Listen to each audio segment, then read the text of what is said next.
Assalamualaikum, salam sejahtera. Saya Zulfitri Yusof bersama anda dalam Pantau Agenda Reformasi. Petang ini kita melihat kepada kemaskinian ataupun perkembangan dalam siasatan polis dalam kes pembunuhan kanak-kanak autistik iaitu Zain Rayyan Abdul Matin, dan juga kita melihat bagaimana dalam faktor keselamatan dan juga beberapa aspek yang perlu kita fahami dalam kes ini. Saya akan bersama dengan rakan setugas Faris Azman dan juga seorang pakar daripada Universiti Sains Malaysia sebentar lagi. Tapi saya mulakan dahulu Pantau Agenda Reformasi ini dengan berita yang baru kami terima, di mana polis mengesyaki berkemungkinan hanya seorang individu terlibat dalam kes pembunuhan kanak-kanak Zain Rayyan Abdul Matin di apartmen idaman Damansara Damai, Petaling Jaya pada minggu lepas, di mana Ketua Polis Selangor, Datuk Husin Omar Han berkata ia berdasarkan petunjuk kesan jerutan dan pergelutan yang ditemukan pada tubuh mangsa berusia 6 tahun lalu itu. Polis mengesan seorang individu dan percaya kes ini melibatkan seorang individu, di mana polis sedang melihat dan telah melihat semua sudut pangkalan data polis serta melakukan tapisan secara besar-besaran dan berharap akan mendapat petunjuk positif sehingga membolehkan penjenayah ini tertangkap. Menurut Husin, beliau tidak mahu proses siasatan melibatkan sebarang spekulasi dan orang ramai diminta memberikan ruang kepada polis supaya dapat menumpukan pelaksanaan tugas berdasarkan fakta kes. Zain Rayyan dilaporkan hilang pada tengah hari Selasa lepas dan ditemukan meninggal dunia dalam aliran anak sungai pada keesokannya, kira-kira 200 meter dari blok kediamannya di apartmen berkenaan. Husin berkata pihaknya sedang meneliti rakaman video kamera papan pemuka yang diperoleh daripada beberapa pemilik kenderaan yang merupakan penghuni apartmen idaman untuk membantu siasatan. Ditanya jangkaan waktu mayat Zain Rayyan diletakkan di lokasi dia ditemukan, Husin berkata pagi hari yang sama, iaitu pada hari mayat ditemukan, polis ada membuat pencarian tapi tidak jumpa dan pihak polis jumpa pada waktu malam. Jadi berkemungkinan petang, di mana pembunuh meletakkan mangsa sewaktu hujan lebat. Oleh itu, polis percaya waktu petang adalah ketika itu mayat itu diletakkan. Mengenai tujuan pemeriksaan sebuah stor yang terletak kira-kira 50 meter dari Blok R, apartmen idaman semalam, pula berkata polis mahu menyiasat individu yang selalu berlega di kawasan itu untuk mencari kemungkinan penjenayah pernah berada di situ, di mana polis telah mencari dan juga padanan cap jari di situ, namun siasatan ini masih terbuka dan polis melihat dari semua sudut sama ada dari dalam atau luar kawasan dan tidak mahu terlepas apa-apa kemungkinan. Berita ini anda dapat baca di astroawani.com, tapi untuk mengetahui perkembangan terkini siasatan kes Zain Rayyan dan juga bagaimanakah perkembangan yang kita dapat lihat di lokasi kejadian, Faris Azman bersama dengan saya pada jam ini. Faris Azman, bagaimana kita mengetahui keadaan di apartmen idaman itu? Difahamkan di sebelah pagi atau tengah hari tadi pihak media diminta untuk keluar daripada kawasan apartmen itu untuk siasatan polis untuk dilakukan. Apa lagi petunjuk dan juga perkara yang dimaklumkan kepada pihak media? Baik, terima kasih Zul. Ya, apa yang Zul kata-kata itu benar, dan sebentar saja lagi selepas kami secara langsung di sini, kami sekali lagi diminta untuk beredar dan berada di Blok S. Saya berada berhampiran di belakang, ini adalah Blok R, kerana atas arahan pihak berkuasa meminta kami tidak berada di sekitar kawasan ini. Baik, mengenai dengan petunjuk-petunjuk baru seperti mana yang dimaklumkan oleh Zul sendiri, iaitu yang dikatakan oleh Ketua Polis Negeri Datuk Husin mengenai dengan perkara berkenaan. Tetapi apa yang dapat saya gambarkan ketika ini pergerakan di sekitar kawasan ini, baik untuk ke lokasi kejadian ataupun lokasi mayat Zain Rayyan ditemui 200 meter, ini adalah Blok R. Jadi kawasan ini adalah laluan utama untuk masuk ke Blok R. Di sebelah sana pun ada laluannya sebenarnya. Di kawasan ini yang ditutup oleh pihak polis. Dan di pergerakan pada awal tadi, di mana terdapat beberapa anggota daripada saya kira daripada Jabatan Siasatan Jenayah Bukit Aman telah pun berada di kawasan pada pagi tadi sehingga tengah hari tadi. Tetapi ketika ini masih lagi terdapat anggota-anggota polis yang berkawal di sini, tidak membenarkan kami pengamal media berada berhampiran dengan kawasan ini. Stor itu berada 50 meter. Jadi mungkin petunjuk-petunjuk baru itu masih lagi dicuba kita katakan siasatan menjurus kepada petunjuk-petunjuk baru seperti mana yang dikatakan oleh dashcam. Saya percaya sebenarnya Zul, kalau kita lihat di kawasan kenderaan ini di Pangsapuri ini kenderaannya terlalu banyak. Jadi kemungkinan ia boleh memberi petunjuk baru kepada pihak polis mengenai siasatan siapakah dalang utama sebagaimana dikatakan oleh Ketua Polis Negeri, kemungkinan seorang individu yang menjadi dalang di antara misteri pembunuhan Zain Ryan. Dan daripada kawasan Blok R ni sebenarnya, saya kira terdapat sebuah ataupun satu CCTV kamera litar tertutup boleh dikatakan 50 hingga 60 meter daripada Blok R yang berhampiran kawasan ini. Jadi kemungkinan itu juga sampel-sampel dan bahan-bahan bukti itu diambil untuk menjurus kepada siapakah pembunuh pada kanak-kanak autisma Zain Ryan. Itu yang kami cuba untuk dapatkan pihak polis, dan saya juga berjaya menghubungi dengan Ketua Polis Daerah dan beliau mengatakan apa-apa pun kita menunggu apa sahaja statement atau pernyataan daripada Ketua Polis Negeri mengenai dengan perkembangan terkini siasatan di kawasan apartmen idaman. Baik, selain siasatan sebenarnya Zul, kita melihat berbagai perkara. Mungkin pihak media kita tidak dapat melangkaui apa kuasa pihak polis atau pihak berkuasa. Tetapi saya berada sini sejak tengah hari tadi. Kami berjalan di 18 blok ini dan mendapati sebenarnya dari sudut kawalan keselamatan itu juga perlu dipersoalkan dan perlu dipertingkatkan sebenarnya Zul.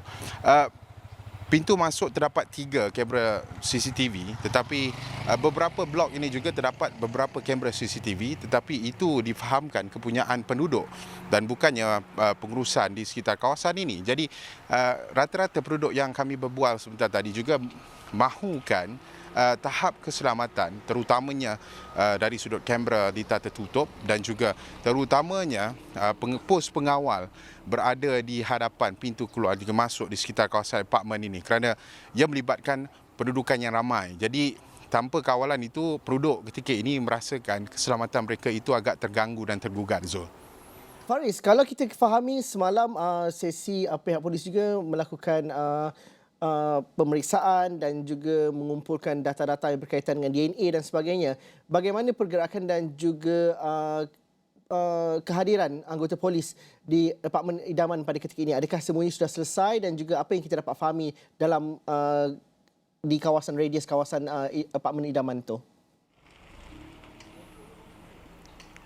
Baik, semalam pasukan forensik telah pun mengambil, kita tahu, 228 DNA penduduk di sekitar kawasan Blok R dan blok-blok berhampiran untuk matching dengan apa sahaja DNA yang mereka temui di kawasan mayat ataupun jenazah Allahyarham Zain Ryan ditemui.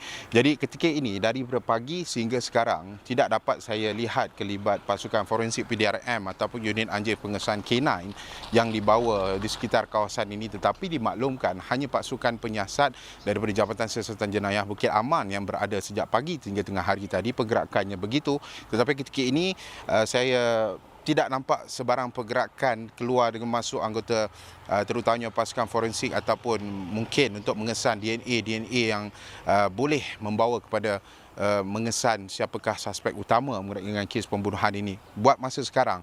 Tetapi kemungkinan kami akan berada di sini sehingga malam untuk melihat bagaimana pergerakannya. Kerana sebentar tadi juga apabila beberapa anggota polis keluar daripada kawasan ini juga, ada juga saya mendengar sedikit dan bertanya kepada mereka, mereka kata belum.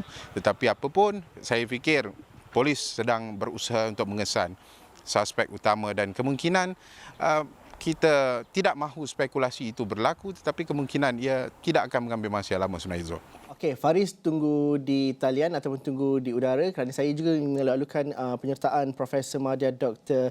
Yashina Ayu Mat Saad, merupakan pensyarah kanan program Sains Forensik daripada Universiti Sains Malaysia, Kubang Krian. Assalamualaikum, selamat petang Prof. Terima kasih kerana sudi bersama dengan kami. Kalau Prof sudah pun berada di talian, Prof mungkin bagaimana kita dapat memahami daripada segi aspek perkembangan siasatan kes ini secara generalnya ataupun secara umumnya dan juga aspek keselamatan untuk kita hubung kaitkan apa yang membuka mata kita apabila kita mengetahui dan juga kita digemparkan dengan kes pembunuhan adik Zain Ryan ini. Waalaikumsalam. Terima kasih atas jemputan ini. Perkara yang berlaku kepada kanak-kanak malang autism Zain Ryan merupakan sesuatu yang sangat sedih dan sepatutnya memang boleh elak daripada berlaku ya. Kalau kita lihat perkembangan semasa, banyak ikhtiar yang sedang diusahakan oleh pihak polis, namun ada beberapa aspek yang perlu diberi perhatian lah. Yang pertama, salah satu daripadanya adalah aspek campur tangan daripada netizen sebagai contoh. Kalau boleh, janganlah ada spekulasi, biarlah pihak polis melakukan apa yang wajar. Pihak polis juga ada berkomunikasi dengan pakar-pakar yang lain untuk melihat mengenai kes ini. Ja- Jadi jangan dikabulkan keadaan, biarlah pihak polis melakukan apa yang patut. Selain daripada itu, kalau kita lihat ada kemungkinan di mana pelaku tu sudah kenal tempat tu, sudah sudah biasa dengan tempat tu, sudah kenal, pernah bersua dengan ahli keluarga mangsa sendiri. Sebab dia tahu kat mana dia boleh pergi, ke mana nak bawa kanak-kanak tersebut, dan dia mungkin sendiri berada dalam kawasan itu. Cuma siasatan kena dilakukan lah ya. Berkaitan dengan isu keselamatan kanak-kanak, terutamanya bagi kanak-kanak yang lain upaya, fokus isu keselamatan ni keperluan prihatin dengan menghadkan pendedahan kanak-kanak kepada bahaya dan mengurangkan risiko bahaya kanak-kanak terhadap elemen-elemen di mana jenayah boleh berlaku. Kanak-kanak amat terdedah kepada kemungkinan kemalangan, ya, keadaan jenayah, yang pro-jenayah, delikuen dan sebagainya. Jadi pendekatan untuk menjaga keselamatan mereka berbeza daripada pendekatan untuk orang dewasa. Dia tak sama. Mhm. Perkara penting mengenai isu keselamatan kanak-kanak adalah pencegahan. Mhm. Ikhtiar pencegahan ni pula ada dua, secara proaktif atau secara reaktif. Sewajarnya sebelum apa-apa berlaku, kita kena sediakan payung sebelum hujan, ya, dalam konteks ini. Jadi kalau kita lihat tadi penerangan yang dibagi, terdapat beberapa elemen dalam persedaran yang memudahkan, yang membuka peluang dan ruang untuk perkara seperti jenayah berlaku. Uh, Kalau mencegah secara proaktif, kita kena memastikan keadaan itu sendiri selamat. Sekarang telah berlaku di mana kanak-kanak ini telah dapati meninggal dunia, ada unsur-unsur jenayah di situ. Kita kena bergerak ke depan, bergerak maju dengan mencegah secara reaktif untuk memastikan keadaan yang sama ataupun lagi teruk tidak berulang. Mhm. Prof, saya nak pergi berhenti rehat seketika dahulu, tapi selepas ini saya nak tanya kepada Prof ialah apabila Prof mengatakan bahawa memberikan ruang yang seluas-luasnya kepada pihak polis untuk melakukan siasatan dan juga netizen tidak mengganggu dan juga buat spekulasi. Itu penting kerana pihak polis memerlukan petunjuk yang pelbagai dalam hal ini. Dan juga kita melihat juga mungkin kita dapat fahami kita nak berbalik semula kepada perkara paling asas dalam penyiasatan sains forensik contohnya. Apa yang paling asas yang dilakukan oleh pihak polis, kerana dengan cara pemahaman kita ini dapat memberikan ruang dan juga supaya tidak mencemari apa yang dikatakan sesuatu yang mengganggu siasatan. Itu kita bincang selepas ini. Kita berhenti rehat seketika dahulu. Kita akan bersama dengan Prof dan juga Faris Azman selepas ini dalam Pantau Agenda Reformasi.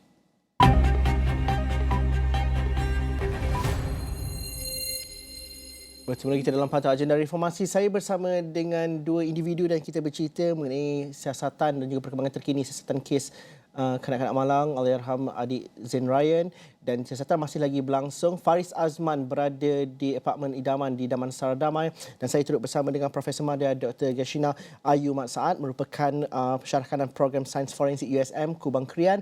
Saya nak bersama dengan Prof terlebih dahulu. Dalam kes yang sebegini Prof, bagaimana kita memahami rumit dan juga kompleksnya siasatan itu bakal berlaku kerana satunya dengan kepadatan penduduk yang tinggi di situ dan polis semalam terpaksa mengambil ratusan sampel DNA dan ini sudah pasti memerlukan masa dan juga untuk memastikan siasatan ini bersih dan tidak tercemar dengan perkara-perkara lain. Apa yang kita dapat fahami daripada sains forensiknya? Memang betul apa yang dikatakan tadi, proses pengambilan bahan bukti, proses kita nak menganalisis bahan bukti seperti DNA, ya, memang akan mengambil masa. Salah satu daripada aspek yang kita lihat, ikhtiar yang dilakukan oleh pihak polis iaitu mengambil bahan bukti. Kehadiran dan tindakan orang ramai yang berada di kawasan tersebut boleh kabulkan ikhtiar tersebut kerana setiap individu yang lalu lalang akan meninggalkan kesan. Ini adalah menurut prinsip lokat ya, setiap kontak akan meninggalkan kesan. Jadi kehadiran individu-individu yang tidak ada kepentingan di situ boleh menjadikan keadaan lagi kabur.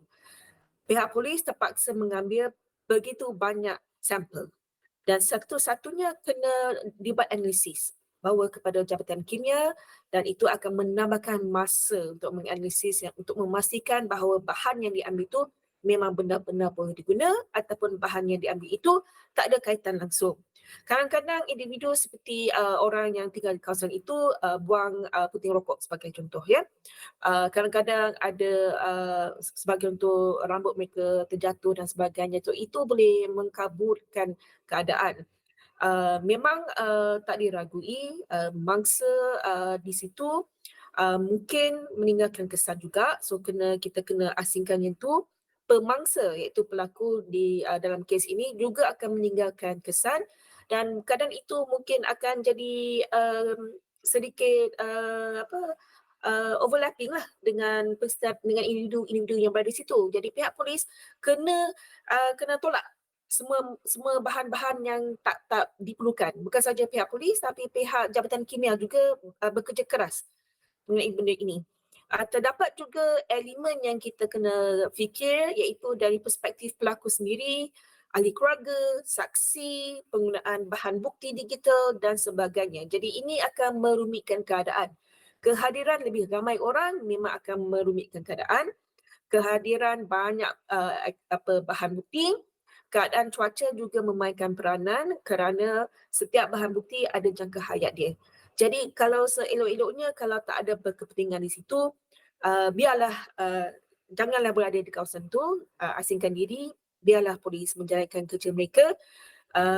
Kalau kita lihat sendiri pelbagai anggota polis berada di situ, ini pun akan mengambil kira satu elemen yang perlu kita pertikaikan di sini iaitu berapa tepat, berapa hebat, elok ke tak elok bahan yang dikumpulkan tu. Ramai orang mungkin berpendapat hanya diperlukan adalah seperti fingerprint. Itu bukan saja ya, dia ada pelbagai. Sebagai contoh peluh, rambut boleh jebisan kain baju individu, kesan-kesan daripada kuku si mangsa dan sebagainya pun boleh jadikan bukti. Penting di sini juga adalah merupakan penggunaan bahan bukti digital daripada CCTV yang boleh juga digunakan. Keterangan saksi merupakan salah satu elemen yang penting dalam forensic science. Jadi banyak benda sebenarnya kita boleh lihat di sini. Prof, bahan bukti digital tu bagaimana ianya membantu dan juga memberikan satu gambaran yang lebih jelas mengenai apa yang berlaku behind the scene dan sebagainya, Prof? Dia ada sains di belakang penggunaan bahan bukti digital ni. Bukan hanya satu ataupun dua, so pelbagai bahan bukti digital perlu dikumpulkan dan disaringkan untuk menunjukkan rupa pergerakan sebagai contoh, lokasi sebagai contoh di mana kanak-kanak itu telah dibawa lari ataupun telah ditarik keluar ataupun diajak. Jadi elemen gerak-geri siapakah individu tersebut boleh kita tangkaplah dalam CCTV tetapi dia bukan menyeluruh. Dia hanya membantu kerana sistem di Malaysia menggunakan sistem di mana witness statement ataupun ahli keluarga ataupun mangsa sendiri ataupun di mana dalam konteks jenayah yang lain iaitu mangsa sendiri individu lah ya, manusia. Keterangan daripada saksi, keterangan manusia adalah bahan bukti utama. Kalau bahan bukti digital ni dianggap sebagai bahan bukti kedua. Dia boleh membantu tetapi dia tidak boleh digunakan 100%. Dia membantu daripada aspek menunjukkan situasi, menunjukkan konteks, menunjukkan masa, tindakan yang dilakukan oleh individu yang telah melakukan khianat ataupun jenayah terhadap mangsa. Okey, Prof, terima kasih. Tapi saya nak bersama dengan Faris sebentar, Prof. Prof kekal di talian sebelum kita habiskan rancangan ini. Faris, bagaimana dengan penduduk sekitar? Kerana semalam Hasimi berada di lokasi, mereka mengatakan bahawa penduduk risau untuk membiarkan anak-anak mereka bermain. Kerana sudah pasti ini memberikan kesan trauma yang cukup jelas kepada mereka. Pergerakan mereka juga, mereka cukup berhati-hati di penduduk sekitar. Bagaimana dalam aspek keselamatan yang besarnya kepada penduduk-penduduk yang tinggal di beberapa blok di apartmen idaman ini? Baik, mengenai dengan keselamatan penduduk, apa yang dapat kita perolehi daripada perbualan bersama dengan penduduk yang mempunyai anak-anak kecil, mereka mengatakan ya sama. Mereka agak risau kerana apartmen sebenarnya lebih daripada 20 tahun dibina dan diduduki oleh penduduk di sekitar kawasan ini. 18 blok, bayangkan kebaratan penduduk yang begitu tinggi. Jadi kebanyakan penduduk masih lagi resah dengan apa yang berlaku, misteri pembunuhan Allahyarham adik Zain Ryan ini. Tetapi anak-anak mereka juga lengang. Kalau mungkin kameraman kita boleh tunjukkan sebagaimana yang dilaporkan oleh Hasimi Muhammad semalam. Kawasan di sekitar ini kalau kebiasaannya penuh dengan anak-anak, kanak-kanak dan sebagainya. Ini hanya beberapa saja kanak-kanak dengan diawasi oleh ibu bapa mereka yang mungkin tak nak anak mereka stres dan sebagainya, dibenarkan untuk bermain di sekitar kawasan ini. Dia pihak polis pun tidaklah menghalang mereka untuk membawa anak-anak mereka berada di sekitar kawasan. Tetapi hampir keseluruhan daripada penduduk juga mereka agak risau untuk membenarkan anak-anak mereka beriadah pada sekitar petang untuk bermain bola, bermain di taman permainan kerana keadaan ini pertama kali apa yang dikatakan oleh penduduk selepas hampir lebih daripada 20 tahun mereka berada di sini, pertama kali kes bunuh, kes misteri pembunuhan Allahyarham adik Zain Ryan ini mengejutkan mereka sehingga kini masih lagi ada penduduk yang masih trauma dan mengenai dengan keselamatan mereka. Ada juga yang katakan malam mereka tidak akan keluar. Ada juga yang mengatakan kalau mereka tiada apa-apa urusan di luar, mereka akan berada di rumah sahaja. Kerana satunya sudah tentu kerana keselamatan, keduanya mereka risau. Mereka risau kerana terlalu ramai orang berada di sini. Ya, pengamal media kami berada di sini dan pasukan polis juga berada di sini. Jadi mereka tidak mahu mengganggu-gugat juga, mengganggu sedikit sebanyak urusan daripada pihak berkuasa. Dan apa yang penting, setiap kali saya bertemu dengan mereka, mereka katakan cepatlah siasatan ini selesai. Cepatlah tahu siapakah dalang di sebalik misteri pembunuhan ini. Kerana mereka mahu keadilan juga kepada Allahyarham adik Zain Ryan. Dan mereka agak kecewa, mereka agak sedih dan mereka agak resah dengan tahap keselamatan mereka. Dan saya juga ada menemu bual beberapa penduduk mengenai dengan tahap keselamatan, kawalan keselamatan sebagaimana yang Prof katakan mengenai dengan bahan-bahan bukti digital melalui CCTV dan sebagainya. Itu juga kita timbulkan isu itu kerana kebanyakan penduduk yang berada di sini mereka mahukan tahap kawalan keselamatan dapat ditingkatkan, tidak kira di kawasan Pangsapuri kos rendah, sederhana ataupun tinggi, mereka mahukan kawalan keselamatan itu berada pada tahap siaga kerana tidak mahu lagi perkara yang sama berulang di sekitar kawasan kebaratan penduduk yang tinggi ini sebenarnya, Zul. Faris, dalam masa setengah minit mungkin akan ada sidang media oleh pihak Ketua Polis Negara Selangor di lokasi selepas ni yang kita dapat jangkakan? Baik, saya telah pun berhubung dengan Ketua Polis Daerah sebentar tadi. Tiada sidang media dan Ketua Polis Negeri juga. Kami masih lagi menanti sekiranya terdapat sebarang petunjuk baru, terdapat sebarang maklumat baru yang mungkin akan dikongsikan oleh pihak polis. Itu kami bersedia di lokasi kejadian ini pada bila bermasa sebenarnya, Zul. Okey, baik. Faris Azman akan tampil dengan laporan khasnya pada awal 7.45 malam ini. Terakhirnya, Prof, bagaimana kita memastikan bahawa macam Faris katakan tadi, penduduk akan kata bila cepatlah siasatan ini habis, kita nak tahu siapakah pelakunya dan sebagainya. Ini komen di kalangan masyarakat. Tapi daripada segi realitinya dan realistiknya, daripada siasatan dan juga forensiknya, sains forensiknya, bagaimana kita ada ekspektasi yang jelas dan juga realistik, Prof? Usaha mesti dilakukan dan dibuktikan ya untuk memastikan yang paling muda dan yang paling terdedah di kalangan kita ni selamat, iaitu kanak-kanak. Namun untuk melihat hanya daripada aspek bahan bukti sahaja tidak mencukupi. Kita kena lihat kepada profil pelaku, kumpulan sasaran. Jadi memang ada aspek di mana warga di kawasan situ penduduk di kawasan situ mungkin khuatir mengenai keselamatan diri mereka dan kanak-kanak di bawah jagaan mereka. Namun kita kena lihat kepada profil pelaku tersebut ya. Apakah tanggungjawab ibu bapa, kesedaran masyarakat, sistem kawalan di kawasan itu sebagai contoh penguatkuasaan. Selain daripada itu, yang kita kena lihat juga adalah daripada pendekatan kriminologi, teras macam mana kita nak jaga keselamatan. Dia ada 4 jenis ya. Primer, sekunder, tertiary dan berbentuk situasi. Kalau pencegahan daripada bentuk situasi sendiri ada 25 kaedah. Kalau kita lihat daripada video yang sedia ada di sini dan gambaran yang ada, jelas menunjukkan kebanyakan kaedah pencegahan jenayah yang berbentuk situasi tak diamalkan. Ada 25 kaedah dan saya lihat di situ banyaknya tak ada lah, kan. So jadi untuk memastikan keselamatan tu kita boleh guna sistem pencegahan jenayah melalui reka bentuk alam sekitar.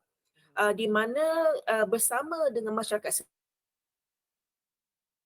yang membangunkan, syarikat yang membangunkan, pihak berkuasa setempat bersama kuasa setempat bersama lihat kepada aspek-aspek keselamatan yang diperlukan serta melibatkan usaha sama keterlibatan semua pihak. Jadi 4 prinsip utama dia adalah pengawasan semula jadi, kawalan akses, pengukuhan kawasan dan pengurusan ruang komuniti serta pensetaraan. Jadi kalau kita lihat di sini, terlampau banyak ruang dan peluang di mana jenayah terhadap sesiapa pun tapi terutamanya kanak-kanak boleh berlaku. Dan ini bukan spesifik kepada kawasan ini, tapi secara keseluruhan.